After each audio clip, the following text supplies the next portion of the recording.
नमस्कार. दैवी कृपा चॅनल मध्ये तुम्हा सर्वांचे स्वागत असो. पुत्रदा एकादशी. पुत्रदा एकादशीच्या दिवशी भगवान श्री विष्णूची विधिवत पूजा करून उपवास केल्याने व्यक्तीला संततीचे वरदान मिळते. हिंदू कॅलेंडरनुसार महिन्याच्या दोन्ही पक्षात कृष्ण पक्ष आणि शुक्ल पक्षातील 11वा दिवस एकादशी म्हणून साजरा केला जातो. पुत्रदा एकादशी वर्षातून 2 वेळा येते. त्यातील पहिली पौष महिन्यात आणि दुसरी श्रावण महिन्यात येते. पौष महिन्यातील शुक्ल पक्षात येणारी एकादशी पौष पुत्रदा एकादशी म्हणून साजरी केली जाते.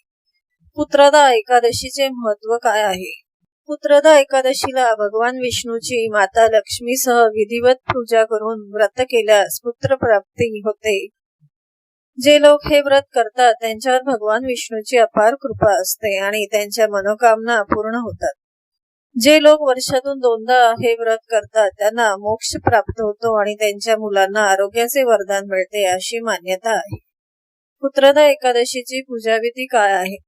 तर या वेळेला एकादशीच्या व्रताचे नियम दशमीच्या तिथीपासून लागू होतात. त्यामुळे दशमीच्या दिवशीही कांदा लसूण खाऊ नये. द्वादशीला उपवास सोडावा. तुम्हाला एकादशीचे व्रत करायचे असेल तर दशमीच्या दिवशी सूर्यास्तापूर्वी भोजन करावे. पुत्रदा एकादशीच्या दिवशी सकाळी सूर्योदयापूर्वी उठून स्नान करून स्वच्छ वस्त्र परिधान करावे. या दिवशी गंगेत स्नान करण्याचा नियम आहे.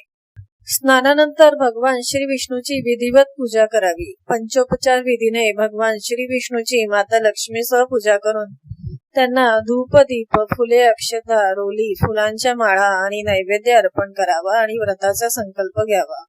पूजेनंतर पुत्रदा एकादशी व्रताची कथा वाचावी आणि दिवसभर उपवास ठेवावा. द्वादशीच्या दिवशी स्नान करून ब्राह्मणांना खाऊ घालावे आणि स्वतः सेवन करावे. पुत्रदा एकादशीचे नियम काय आहेत? तर ज्यांना पुत्रदा एकादशीचे व्रत करायचे आहे त्यांनी कांदा लसूण विरहित अन्न खावे. त्यासह मनाने आणि शब्दाने ब्रह्मचर्य पाळावे. दशमीपासून द्वादशी पर्यंत भगवान विष्णूचे ध्यान करावे. व्यक्तीने एखाद्या दिवशी उपवास केला नाही त्यांनी एकादशीच्या दिवशी तामसिक अन्न देखील वर्ज्य करावे. त्यासह खोटे बोलणे, अनैतिक कृत्य करणे, राग लोभ इत्यादी गोष्टीपासून अंतर ठेवले पाहिजे. एकादशीच्या दिवशी वैष्णव धर्माचे पालन करावे लागते. त्यामुळे वांगी, सुपारी, मांस, दारू इत्यादी गोष्टीपासून स्वतःला दूर ठेवावे. पुत्रदा एकादशी व्रतकथा. पुराण काळात महिष्मतीपुरी नावाचे एक राज्य होते. तिथे एक शांतप्रिय आणि धर्मप्रिय असा राजा होता. मात्र त्याला स्वतःचे मूल नव्हते. मग त्याच्या शुभचिंतकांनी एक लोमेश ऋषीला याचे कारण विचारले असता त्यांनी सांगितले, मागच्या जन्मी हा राजा एक अत्यंत अत्याचारी आणि निर्दयी होता.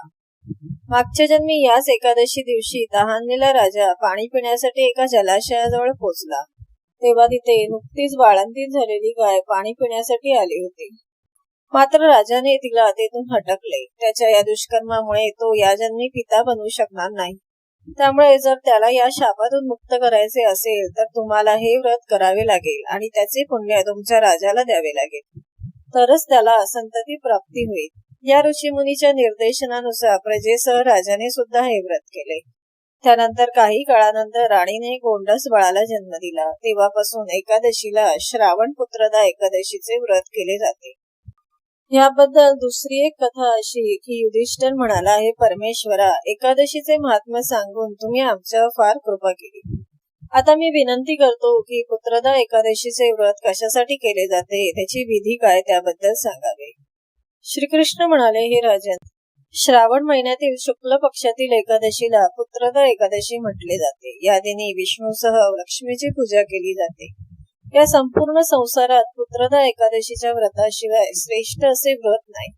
या दिवशी व्रत केल्याने मनुष्याला पुण्य लाभते, तसेच तो विद्वान आणि धनवान होतो. हे व्रत का केले जाते ते जाणून घेऊया. भद्रावती नावाच्या नगरीत सुकेतुमान नामक राजा राज्य करत होता. त्याला संतान प्राप्ती नव्हती. त्याच्या पत्नीचे नाव शैव्या असे होते. तिला संतान नसल्यामुळे ती नेहमी दुःखी असायची. राजाकडे अफाट संपत्ती होती. धन, हत्ती, घोडे, धान्य सगळे होते. परंतु राजाला कुठल्याच गोष्टीत समाधान प्राप्त नव्हते. मी गेल्यानंतर माझ्या राज्याचा सांभाळ कोण करेल, माझे पिंडदान कोण कळेल या विचारात राजा नेहमी असायचा. मुलगा नसल्यामुळे आपण आपल्या पूर्वजांचे आणि देवाचे ऋण कसे फेडायचे याचा विचार करत राहायचा. आपल्याला संतान व्हायला हवी असे राजाला नेहमी वाटायचे.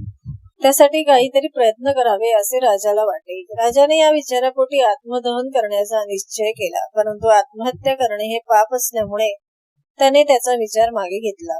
एके दिवशी राजा घोड्यावर बसून जंगलात निघून गेला व तेथील झाडाफुलांना न्याहाळू लागला.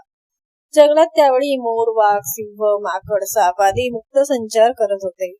हत्ती त्यांच्या पिल्लासह फिरत होता. राजाला जंगलात येऊन बराच कालावधी होऊन देखील घरी जाण्याचे मन होत नव्हते. जंगलातील दृश्य पाहून तो विचार करत होता, मी आजपर्यंत यज्ञ केले, ब्राह्मण देवतेला भोजन करून तृप्त केले, तरीही माझ्या वाटेला दुःखच आले. का आले असावे? विचारात मग्न असलेल्या राजाला पाण्याची तहान लागली. राजा इकडे तिकडे पाण्याचा शोध घेऊ लागला. थोड्याच अंतरावर राजाला एक सरोवर दिसले. त्या सरोवरात सुंदर कमळ उमलले होते. हंस व मगर विहार करत होते. सरोवराच्या चहूबाजूनी ऋषींचा आश्रम होता. त्याच वेळी राजाचा उजवा डोळा फडफडायला लागला. राजाला शुभ शकून प्राप्त होणार असल्याची जाणीव झाल्याने तो घोड्यावरून उतरून ऋषीमुनींना नतमस्तक होऊन त्यांच्या समोर विराजमान झाला. ज्या व्यक्तीने पुत्रमुख पाहिले आहे तो धन्य आहे. अशा व्यक्तीला पृथ्वी लोकात यश व परलोकात शांती लाभत असते. पूर्वजन्माच्या पुण्याईने व्यक्तीला पुत्र धनप्राप्ती होत असते. राजाला पाहताच ऋषीने म्हटले, हे राजन, आम्ही आपल्यावर अत्यंत प्रसन्न झालो आहोत. आपल्या मनात येईल ती इच्छा तुम्ही मागा. हे ऐकता राजाने त्यांना विचारले, महाराज, आपण कोण आहात? इथे येण्यामागचा तुमचा उद्देश काय आहे? ऋषीमुनींनी सांगितले, राजन, आज संतान देणारी पुत्रदा एकादशी आहे. आम्ही विश्वदेव असून या सरोवरात स्नान करण्यासाठी आलो आहोत. ऋषींचे शब्द ऐकून राजा म्हणाला, ऋषी देवता, मला संतान नाही, माझ्यावर कृपा करा. मला पुत्र प्राप्तीचे वरदान द्या. ऋषीमुनी म्हणाले, हे राजन, आज पुत्रदा एकादशी आहे. हे व्रत आपण अवश्य करावे. भगवंताच्या कृपेने आपल्याला लवकरच संतान सुख मिळेल. ऋषीमुनींचे वाक्य ऐकून राजाने त्या दिवशी एकादशीचे व्रत केले व द्वादशीला या व्रताचे उद्यापन केले.